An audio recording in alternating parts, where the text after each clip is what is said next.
Hello champions, welcome to your own channel social science by Vishal sir. Last class में देखिए हमने पढ़ा था कि French society during the late 18th century, जिसमें हम लोगों ने जाना था कि कैसे तीन स्टेट में क्लासेस डिवाइड रहने के बाद जो पहले दो स्टेट थे क्लर्जी और नोबिलिटी, उनको क्या था, प्रिविलेज मिला हुआ था। वह प्रिविलेज थे बाय बर्थ। उसमें से सबसे इम्पॉर्टेंट प्रिविलेज क्या था कि उनको टैक्स में से एग्जेम्पशन मिला हुआ था, टैक्स में से छूट मिली हुई थी कि जो फर्स्ट और सेकंड स्टेट के लोग थे उनको टैक्स पे करने की आवश्यकता ही नहीं थी। जो टैक्स पे करने का बर्डन था वह सिर्फ और सिर्फ थर्ड स्टेट के लोगों के ऊपर आया हुआ था। ठीक है, तो आगे आज हम लोग पढ़ेंगे द स्ट्रगल टू सर्वाइव, और कैसे कैसे लोगों को क्या क्या चीज़ों को देखना पड़ा, किन किन चीज़ों का सामना करना पड़ा। ठीक है, चलिए शुरू करते हैं। जो भी चैंपियन मेरे साथ पहली बार जुड़ रहा है उनके लिए मेरे पास एक ही मैसेज है कि वो वीडियो को एंड तक देखें। 2 टाइम्स देखेंगे ज़्यादा बेटर होगा। मेरा ऐसा मानना है कि आपको चीज़ें समझ में बिल्कुल आएंगी। ठीक है, चलिए शुरू करते हैं। The struggle to survive. Struggle to survive, struggle से क्या समझ में आता है कि कुछ ऐसी चीज़ें करनी पड़ी। क्यों? जिंदा रहने के लिए, जीवित रहने के लिए क्या क्या प्रकार का स्ट्रगल था, क्या क्या प्रकार का संघर्ष जो है वह लोगों को करना पड़ रहा था। ठीक, समझते हैं। Population of France grew from 23 million in the year 1715 to 28 million in the year 1789। कहता है फ्रांस का जो पॉपुलेशन है वह बढ़ गया, कितने से? 23 से 28 हो गया, क्या मिलियन में? 23 मिलियन से 28 मिलियन पे फ्रांस का पॉपुलेशन पहुंच गया।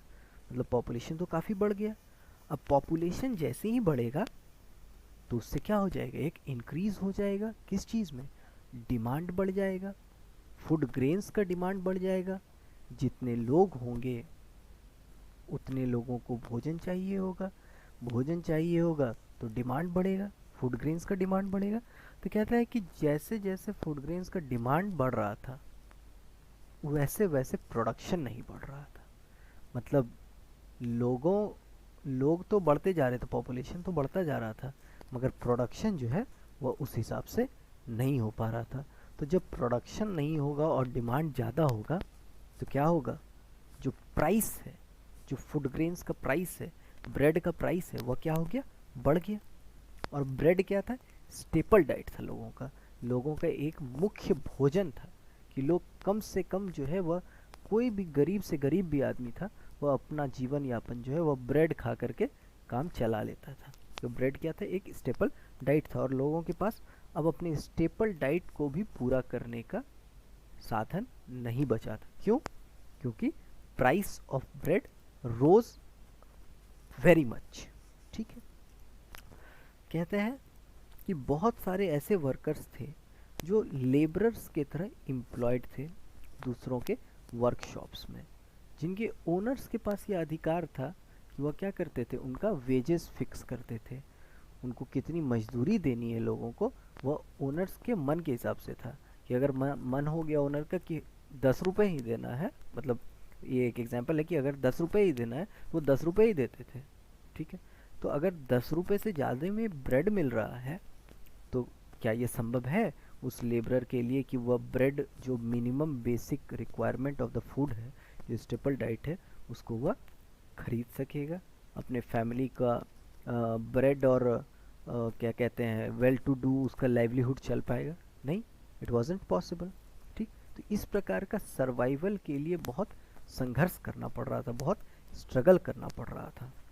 तो कहता है कि जो वेजेस दिए जा रहे थे वह, जितना प्राइस बढ़ रहा था उसके साथ वह पूरा पेस नहीं बना पा रहा था। ठीक है, इसलिए क्या हो गया, जो गैप था, गरीब जो था वो और गरीब होते जा रहा था, और जो अमीर था और अमीर होते जा रहा था। इससे जो गैप था वो क्या हो गया, वाइडेंड हो गया, बड़ा होते जा रहा था। ठीक, कहते हैं इससे और स्थिति तब खराब हो जाती थी जब कभी सुखाड़ पड़ जाता था।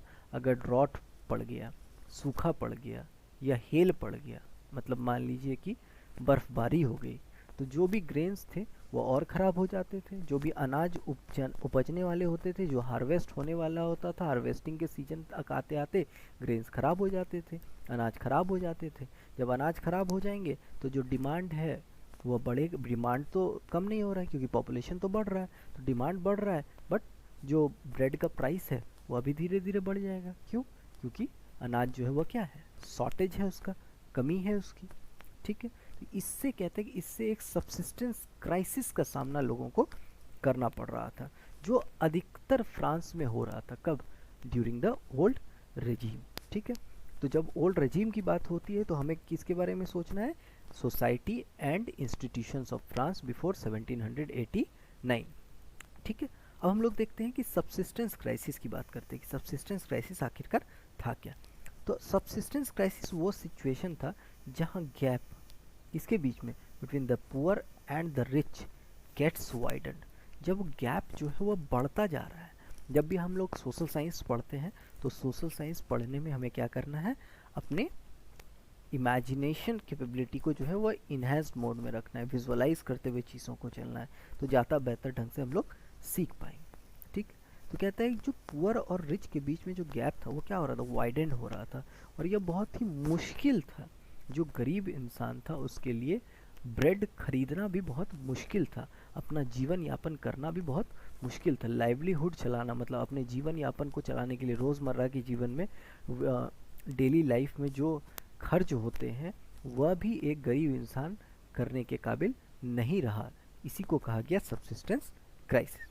ठीक है, तो आज हम लोगों ने पढ़ा द स्ट्रगल टू सर्वाइव के बारे में। अगर वीडियो हेल्पफुल लगे तो वीडियो को लाइक